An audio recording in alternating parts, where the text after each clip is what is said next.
What is up, everybody? Welcome to another episode of Grillin It. Today's guest talks about what it's like competing in hot sauce eating competitions and also talking about what it's like to jump into some cold ass water. Check this shit out.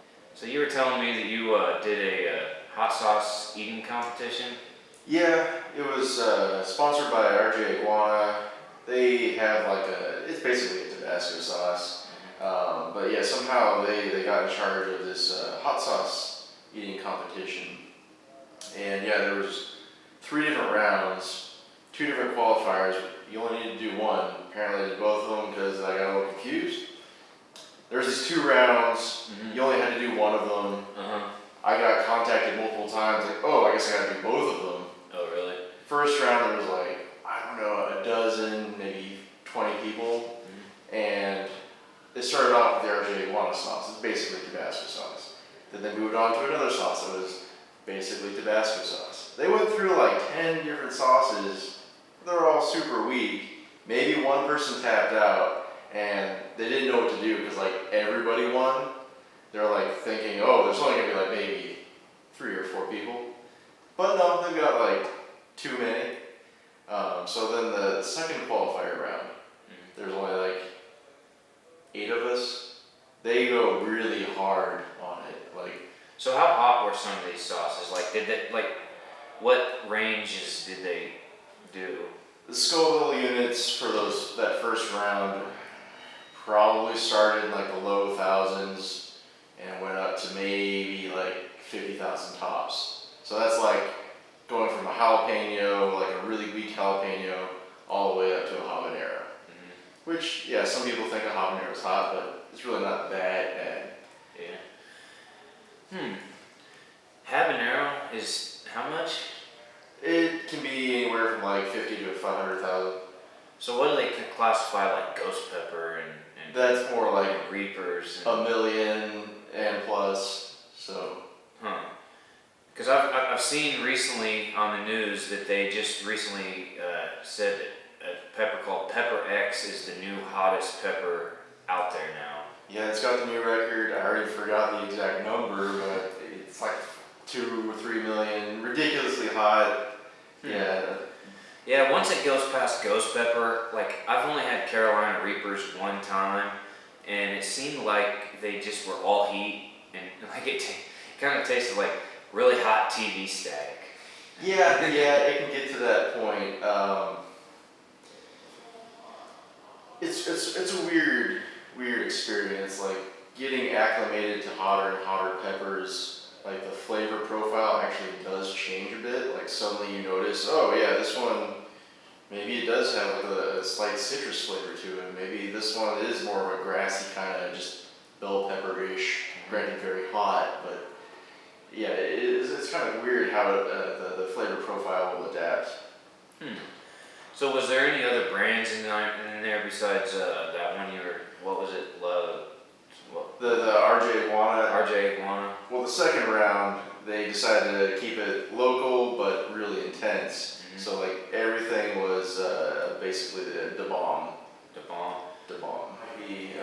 The bomb definitely focuses on how hot can we make this sauce, and there's, I wouldn't say a very wide bouquet of flavors. It's basically just pain. Just what level of pain would you like in your sauce? Yeah, all of them range from 500,000 to a couple million. So they have several different varieties of the bomb. Yes, and they vary in ouch, that's really painful, to why is my face on fire? I can't feel the flames, but it's definitely on fire. But yeah. So were any of them what do you consider do you just the heat? Is it that drives you to hot sauces, or do you actually like to use them on a lot of foods? I mean, the heat is something to acknowledge. I definitely like to push myself. I've always been a weird person, and being known as that weird guy that likes the really hot stuff, nobody else will even touch it. I mean, a lot of people here, and even anywhere, I've noticed, they you say the word hot and they just scare away from it. They don't even want to try it. It does intimidate a lot of people. It's basically like all of your nerves are triggering as you're on fire. It's like a pain receptor, isn't it? Yes. Because I've always heard, the reason why you can feel the heat in both ends when you eat it and when you take a crap is because it's not a sense of taste, it's actually a pain sensation that you're getting. And that way, that's the reason why you can feel it on both ends. Yeah, and you can feel it throughout as well. So the final on that contest, first round, nothing, everybody passed. Second round, which apparently was optional, I was the only person to make it through because it was all the bomb. Everybody was in a lot of pain by the second chicken wing. So I didn't even have to try the third one. Everybody just tapped out. But then the final round, I don't know what all they put in there, but it was upwards of 8 million Scoville units for the sauces. Damn. How long does the heat linger after you, for a while on those? So, I went through, I think, 3 wings and a round of eating hot dogs covered in sauce. And I was still feeling the pain for the next 30, 40 hours. That night, I felt like I was glowing. Stomach hurt. Oh, it was beyond that. It was like I'm on another plane. Some people will take various drugs and paraphernalia and whatnot and get to a super high, but I felt like I was floating. I felt like I was glowing. So it kind of literally does mess with your mind a little bit. A little bit. Like a little bit of drugs or something. Yes, very much so. Damn. The hottest pepper I think I've ever eaten was a ghost pepper. I grew them in my yard a couple years ago, and I made, how they make those little jalapeno poppers with the cream cheese and the bacon wrapped around them and you grill them? Well, I had a smart idea that I was going to do that with ghost peppers and habaneros, along with the jalapenos. And me and a few buddies ended up playing a little game of roulette with those. I had this little spinning display board that, you could just take it and spin it. So what we did is I just randomly positioned them on the board, and then you set your can down, our beer's right there where our position was, and I'd spin it, and then whichever one landed in front of you, that was the one you had to eat. But we all ate them, even if we didn't land on them afterwards, and they kind of messed up your stomach, but it wasn't too bad. I think they still actually have a little bit of decent flavor. To me, they kind of taste like a Thai pepper,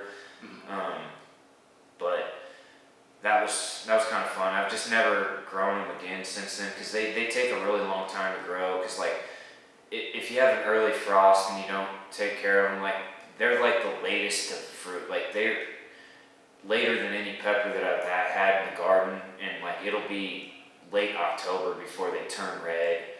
And around here, sometimes we'll get an early freeze, and then they're just all fucked pretty much. But if I ever grow them again or come across someone I want to play that game, we'll do a video of that whenever I do that again. And I've played around with some ghost pepper sauces. I have an idea that I want to do with those, but those are in development right now. One thing I was going to talk to you guys about is my hot sauce. I'm getting ready this next year. This is a print off of the label, my final label, and this one particularly is just going to be it's going to be kind of like Tabasco. It's a little hotter. It's just not. It's more flavorful, definitely. Tabasco's really vinegary. This one's going to have a lot more heat to it. The reason for it being a little hotter is because it has habanero in it. So, most basic level don't have habanero in it, but this one does. I call it Smoky Red Hot Sauce, and I don't have a date that it'll be available, but I'm thinking sometime in next year, in 2024. The earlier, the better, but I'm working on that as we speak. And basically, in case you're just new to this, I make sauces, barbecue sauces, hot sauces. I'm new to this, and I'm also new to the podcast, so that's why, bear with me here with this. But it's gonna be a growing, learning experience for me and anybody that I get on my team at that point in time. But you've tried this, a few times. I've brought it in here. Everybody, it seems to be like a lot of people in the shop love it. I keep getting requests for, when are you gonna have that available? When are you gonna have that available? And I will tell you this: making a brand of packaged hot sauce products, barbecue sauce, hot sauce products, anything that you're gonna have shelf stable, it's a process. It takes a while, and I've already got the paperwork done. I've already got the FDA stuff situated. Right now, it's just all about financing it.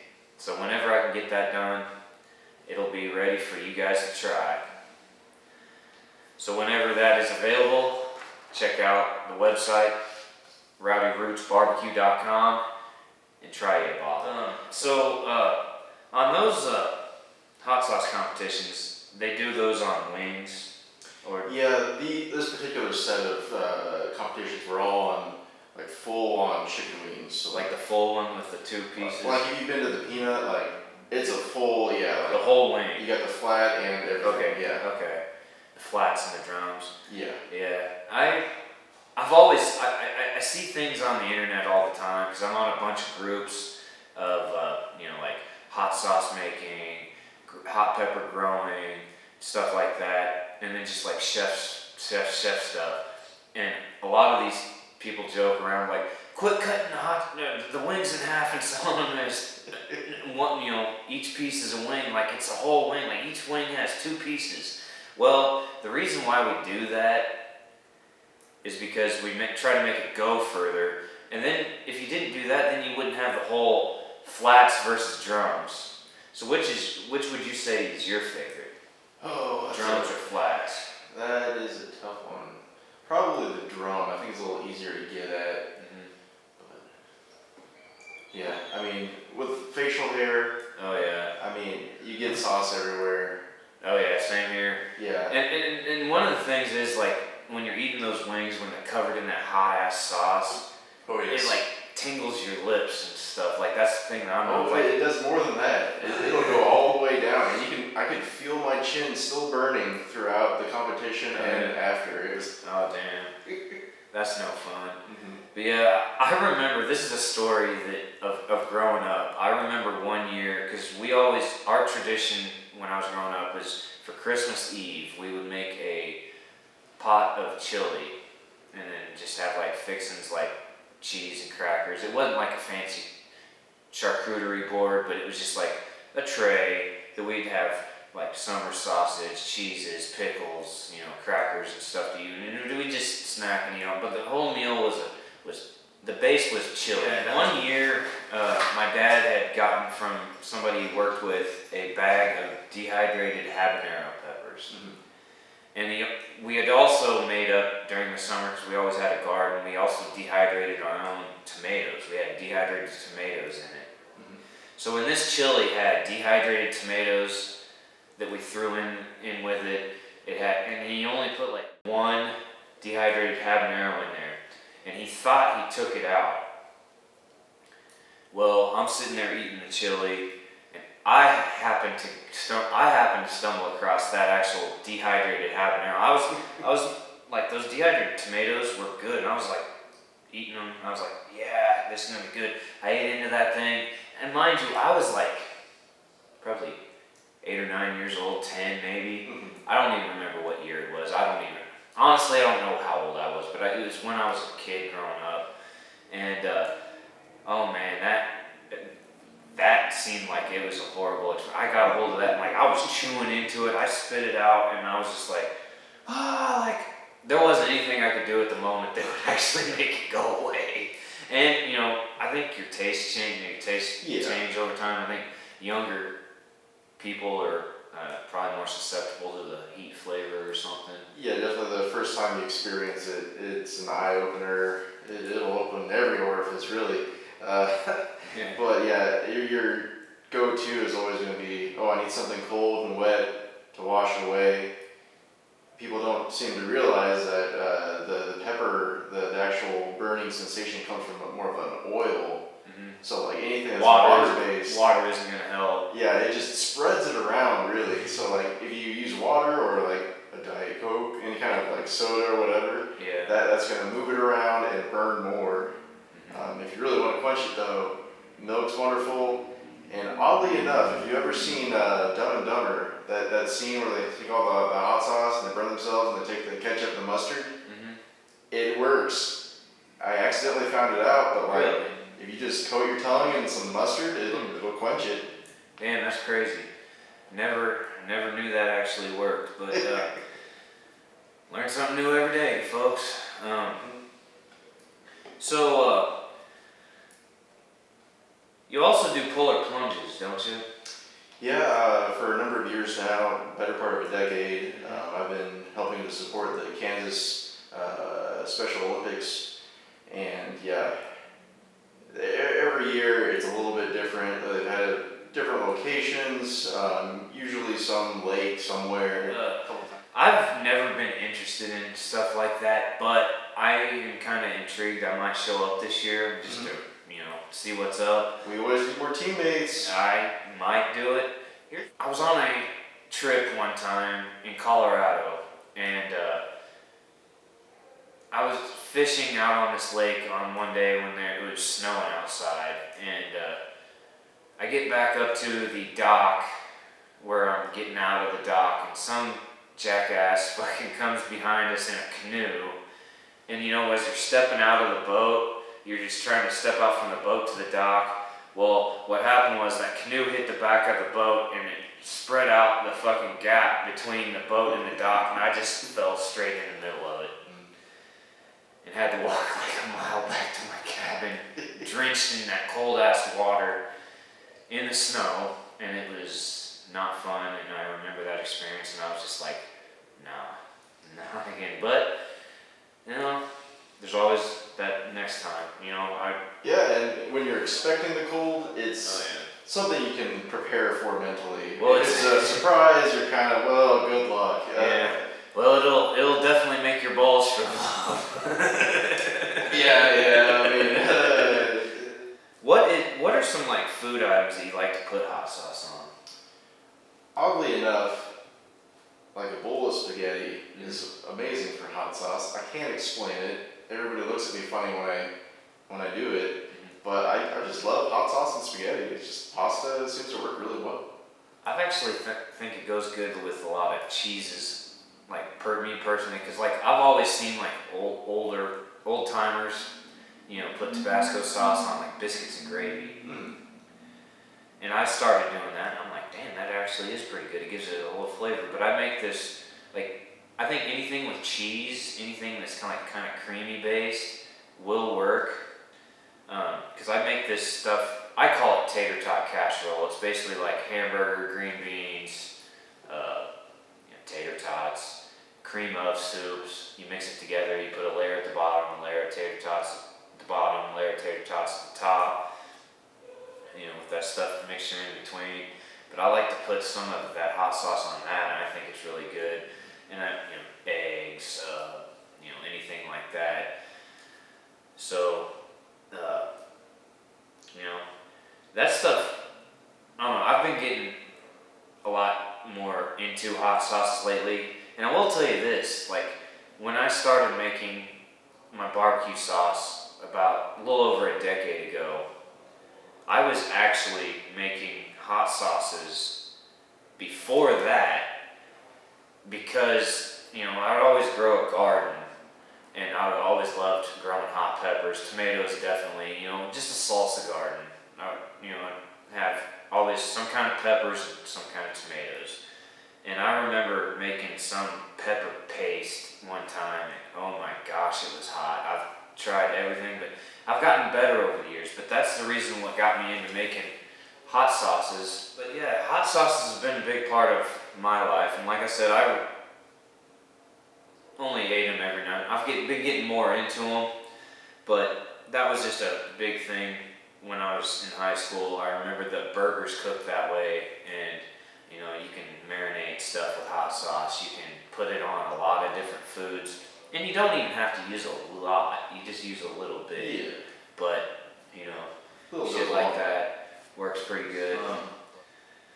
I've noticed that, you know, there's Buffalo Wild Wings, there's Wingstop, there's a whole bunch of different.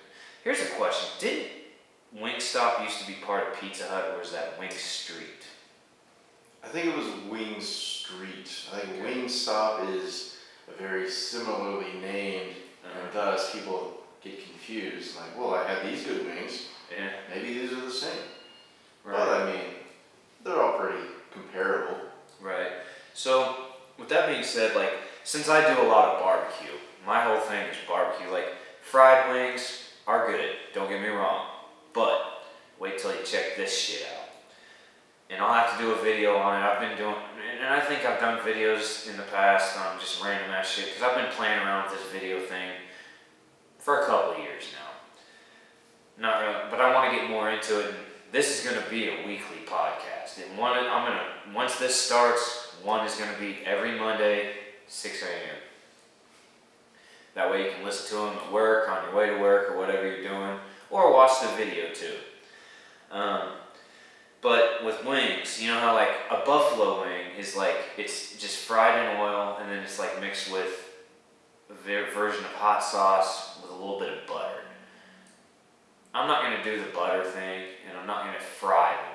My whole thing is grilled wings over high heat, indirect high heat. Cook them up with a little bit of seasoning on them. I use my basic rub that I've had for a long time. I call it KC Shake Seasoning.